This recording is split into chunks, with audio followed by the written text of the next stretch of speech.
Welcome to the Flora Sage Podcast, a place where we help you create a life you're excited about. Today we are going to piggyback off of the previous podcast that I did about the number one way to get out of negative cycles. And we talked about two steps. The first step was the awareness of being in those cycles. The second step is to stop taking action. And we live in such an action-orientated world where if you're not taking action, you're being lazy. I know that I grew up in a household where downtime was a luxury. Like we were constantly on the go. So I want to share with you a little bit more about what it looks like after you become aware of the cycle that you're in, whether it's a shitty relationship, whether it's being overweight, whether it's being unfit, whether it is debt, whatever it is, overspending, addiction, all kinds of things. When you recognize that you're in a cycle, stop. Stop what you're doing. Now, the benefit of stopping all the things is you won't dig yourself deeper in that hole that we've all found ourselves in. But also what happens is we get really clear about the status quo. We get really clear about our mindset, about our peace of mind, and about the environment that we're in right now. So after my third marriage, when I decided, I'm like, you know what? I'm done with self-help. I'm done with therapists. I'm done with all of that. What I did was I talked to my peeps. And for those of you who have been following me, you know my peeps are like God, my guardian angel, my parents, and all my spirit guides. So all my peeps. Like I don't want to leave anybody out. So I said to my peeps, I'm like, all right, peeps, obviously there's something that I'm missing. So I'm going to stop everything. And I want you to show me what I have been missing. Show me the next step. But until then, I'm just going to chill. I'm going to chill in my backyard. I'm going to go on hikes. I'm going to hang out with my kids. I'm just going to do the things, but I'm not going to actively work on the thing that is messed up in my life. Because that's what we're taught. Work on your weaknesses. Strengthen them. The things that are jacked up in your life. Get a book. Listen to a podcast. Take a course. Get a coach. Go to therapy. But again, I was in umpteen years of therapy and it just made my relationships worse. I was a really effective communicator. However, if you're communicating to someone who's trying to manipulate you, it doesn't work well. Not at all. So anyway, fast forward several months. I was a reader and a coach at a spirit fair. And this woman came up to me and she's like, oh my God, I love your energy. We totally need to be friends. And I liked her energy. I'm like, rock on. Okay. We totally connected. And we went to lunch several weeks later and we were talking about all of our relationship woes and all this other stuff. And she said, you do realize you're codependent, right? And I was like, what? So I Google it. Now, granted, I am a coach, okay? In my coach certifications, most of them didn't even touch on codependency. One, I actually looked back on all the materials from that course. One touched on it for about 5 minutes. It was a very small period of time. So I Googled it. I'm like, what the hell is codependency?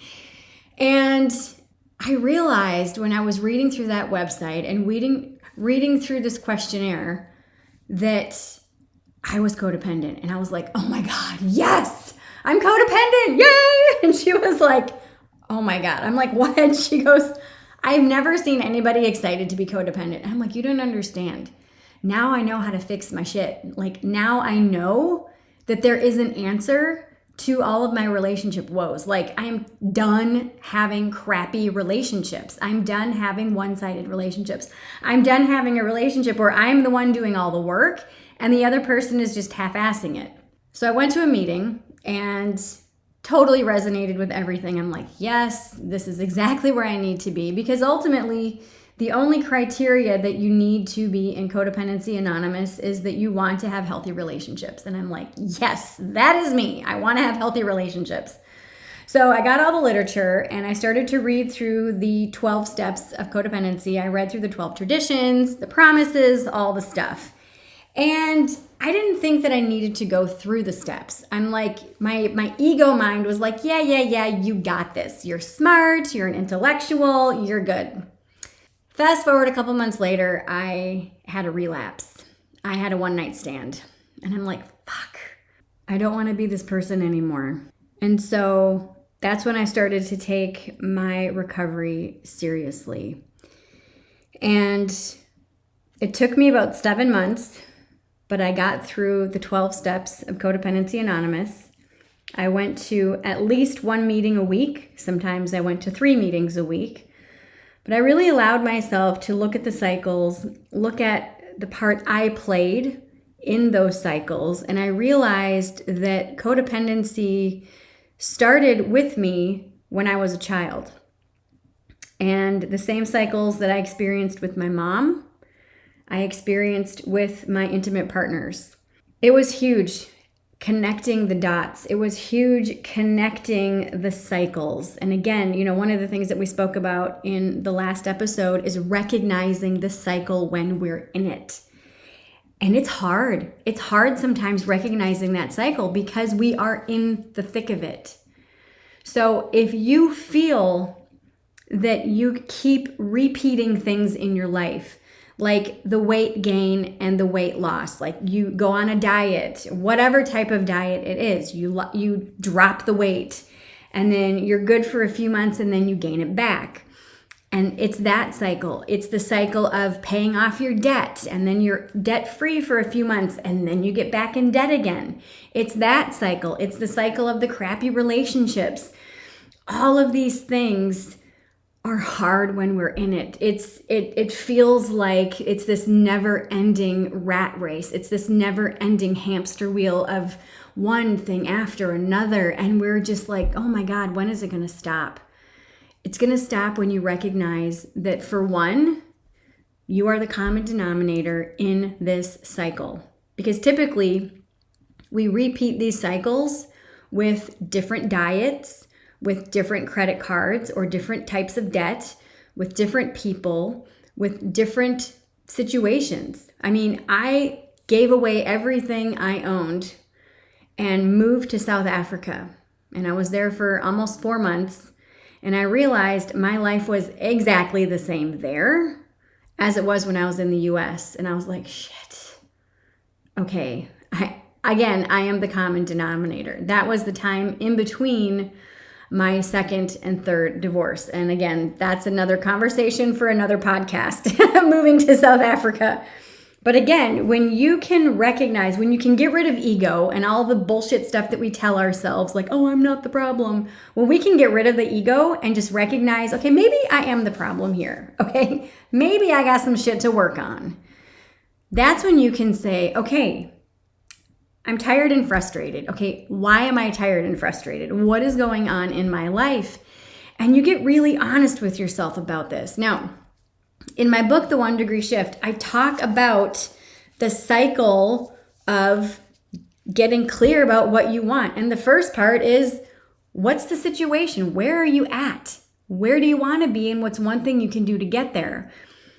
But a huge part of this, the biggest part of this, is you got to be honest with yourself. And when you can get honest about a crappy relationship or being in debt or being unfit, being overweight, binge eating, addictions that you have, whatever it is, whatever is going on, when you can get raw and real, take the gloves off with yourself and say, okay, let's cut the crap. What's really going on here? Sometimes we're just scared. Sometimes we don't know what the hell to do. And we need help, but it might be hard for us to ask for help. Sometimes we feel like numbing out with food or social media or sex or pornography or whatever it is, gambling. When you can be honest with yourself and say, I am in a cycle that is no longer serving me. It's unhealthy, it's exhausting, and I feel like I'm wasting my life. Again, that is the number one way and key to get out of it. Awareness. Second thing, stop what you're doing. Stop taking action, because the actions that you've taken have got you to where you are. Where you are right now is nothing more than your past thoughts and actions. That's it. It's nothing more than your past thoughts and actions realized. So when you recognize where you're at, you recognize what you've been doing, stop everything and ask for help. Ask for help from a trusted mentor or guide or coach. Ask for help from God or goddess or whomever you revere. Like I said, I asked my peeps. I'm like, all right, peeps, show me what you got. Like, I don't know what to do, so tell me. And I was open and receptive to the possibility of what might come next. I got curious, and that curiosity will save you. It truly will lead you down little paths that you never thought would give you a solution. So if you are in a space right now, whether it's codependency, whether it's addiction, whether it is financial debt, whether it is weight or health issues, and there's a whole slew of other things that all of us have going on. Give yourself permission to just say, am I done with this? Am I done living this way? And you might not be ready to be done with it. That's one of the things I talk about in my book. Are you willing to do something about this issue? If you go to my book, I'll actually tell you what page it's on. On chapter 16 on page 155, that's step 3. Am I willing to do something about this issue? And sometimes you might not be ready. Like I had a client one time, I actually talk about this in my book, who was really distraught one day when she came to our session. And I said, all right, talk to me, what's going on? And she said, I just found out I'm pregnant with our 3rd child. And I said, well, how do you feel about that? And she goes, I am not happy. I'm like, all right, let's dig into this. Why are you not happy? And she said, well, my husband is cheating on me again. And I'm like, so obviously this isn't the first time, since she said again. And she's like, no. And I said, well, how often does he cheat on you? And she says, all the time. She said, right after we got married, I found out I was pregnant. And the same day, I found out that he was cheating on me with somebody else. She chose to stay. She had 2 children with him. She found out he was cheating on her again. And very shortly after that, she found out she was pregnant for a 3rd time. So I asked her, I said, okay, so the space that you're in right now is that you are pregnant for a 3rd time and your husband is cheating on you. She's like, yes. And I said, do you want to stay in the relationship? She says, no. And I said, okay, what do you want? She goes, I want to get a divorce. And I said, okay, so are you willing to do this now? And she said, absolutely not. And I was like, okay, so what are you willing to do instead of getting a divorce? And she said, well, I need to build my business so that I can have the financial means and the financial wherewithal to support my children myself, because I know that when we get a divorce, he is not going to pay child support. And I was like, all right, how does this feel? And she said, this feels very empowering. She said, part of me feels really pissed at myself because I stayed this long, but this is the final straw. And again, she recognized the cycle. This was the 3rd time this had happened. She had recognized and had confirmation multiple times in their marriage that he was cheating on her. And again, right before she found out she was pregnant this 3rd time, again, she found out and he said, oh, I'm never going to do it again. But she said, I know this is never going to change. But yet she was not ready to take action. And that's okay. And that's the thing, is awareness is key. And being aware of that cycle that you're putting up with is life-changing. So ask yourself, are you willing and ready to do something right now? And if the answer is no, what's the next step? For her, she didn't want to get a divorce because she was dependent on her husband for finances. That disempowered her. So when I asked her, okay, so what are you willing to do? What steps are you willing to take this time? Because the last 2 times, she didn't do anything. She just said, okay. She was just doing the thing. She was being the stay-at-home mom, and that was no longer an option for her. So she stopped taking the actions that she had in the past, and she pivoted. She did that 1-degree shift and is like, I'm going to build my business so that I can feel and be financially stable so that I can leave. And that felt empowering for her. So that's what I encourage you to do today, is to recognize the cycle that you're in, whatever it is. And please do it without judgment or comparison. Life is fucking messy. It is messy and nobody gets out alive, okay? But it's messy. And most of us are just winging it. Most of us are, especially if we've never done something before, we just wing it and hope for the best. Now, some people are fortunate enough to have mentors and teachers and trusted advisors that were like, oh, wait a minute, I think so-and-so has been in this situation before. Let me ask them how they got out of it, how they resolved this issue. And I went to those trusted advisors. I went to therapists, but my relationships just got worse and worse and worse because we weren't addressing the core issue, which was codependency.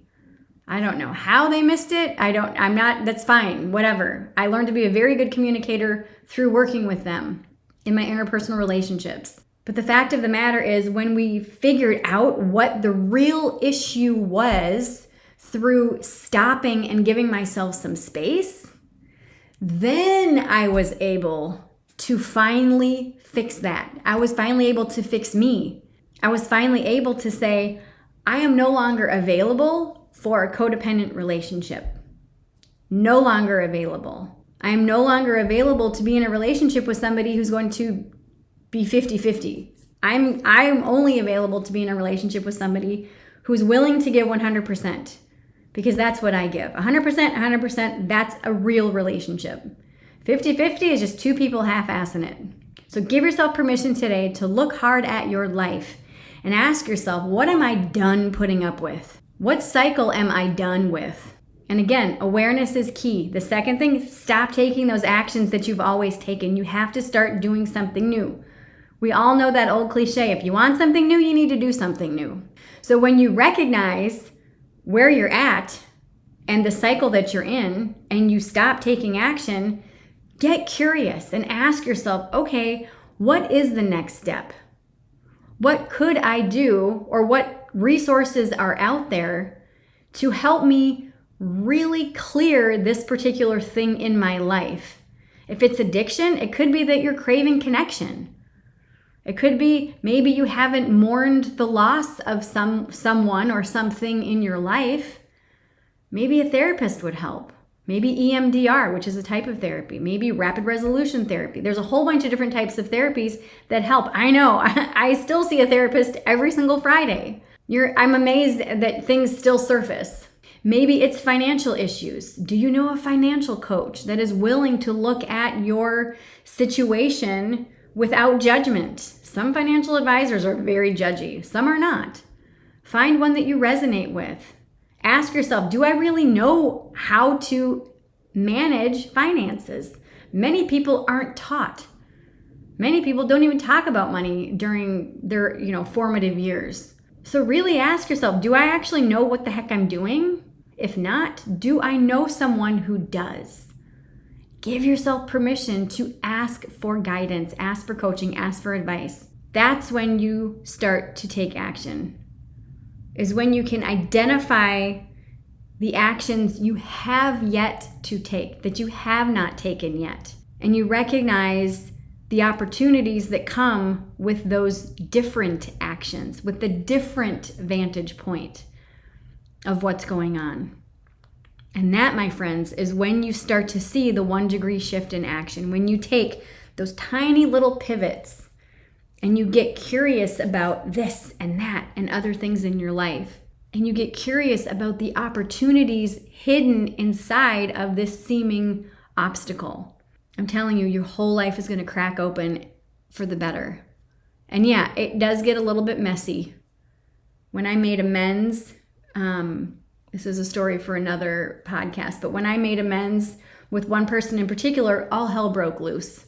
But I stood my ground. I'm like, yeah, She called me out in front of everybody and I admitted it. I'm like, well, yeah, that's exactly what I did. I'm not proud of it, but I'm not going to lie about it. Like, why would I? It's embarrassing, yeah, but that's why I'm here. I'm owning my shit. That's why I made amends. Not proud of it, but I'm learning and I'm growing. So when you shift, sometimes it is scary as hell and sometimes it is extremely messy. But you know what? You come out the other side of that mess feeling a sense of freedom that I promise you have never felt before. And it is that feeling is something that no one can ever take away from you. Today, get honest with yourself about where you're at. The cycles that you are stuck in, seemingly stuck in, I promise you can get out of them. Stop taking the actions that you have always taken and get curious. Get curious about alternative solutions that you may not have even thought of. And ask your higher power. Ask your peeps for guidance. Ask your peeps to drop in a little tidbit of wisdom.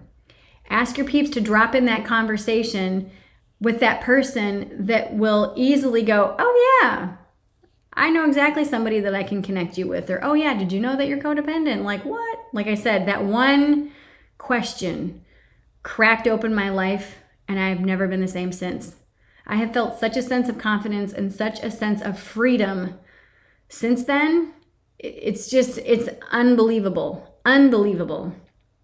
But it all took getting honest with myself about the common denominator in the crap of my relationships. Again, it was me. So I hope that this serves you today. If you would like my support in creating a 1 degree shift in your life, creating those little tiny pivots that will lead you to that space of feeling so much clarity in your life. And because of you having so much clarity, you begin to get up the courage to take those little baby steps. And with every baby step that you take, you begin to feel so much more confident. If you want that clarity and courage and confidence through the 1 degree shift, I am here for you. Every single month we enroll in the 1 degree shift tribe membership. The link is in the show notes. Click on that link, check out the program page. If you have any questions whatsoever, please reach out to me, support@florasage.com, or just email me directly, flora@florasage.com, and I would be more than happy to answer any and all of your questions. I'm here for you, I love you, and I'll see you in the next episode. If you're enjoying this content, which I hope you are, and you're applying this knowledge in your life and are seeing results, I would love to hear about your successes. Click the link in today's show notes, share your success story with me so you can help to inspire others. Also, if you've been loving these episodes, it would mean the world to me if you would rate this podcast on iTunes. A 5-star rating is what I always aim for. Thank you for listening to today's podcast episode. All links mentioned are in today's show notes.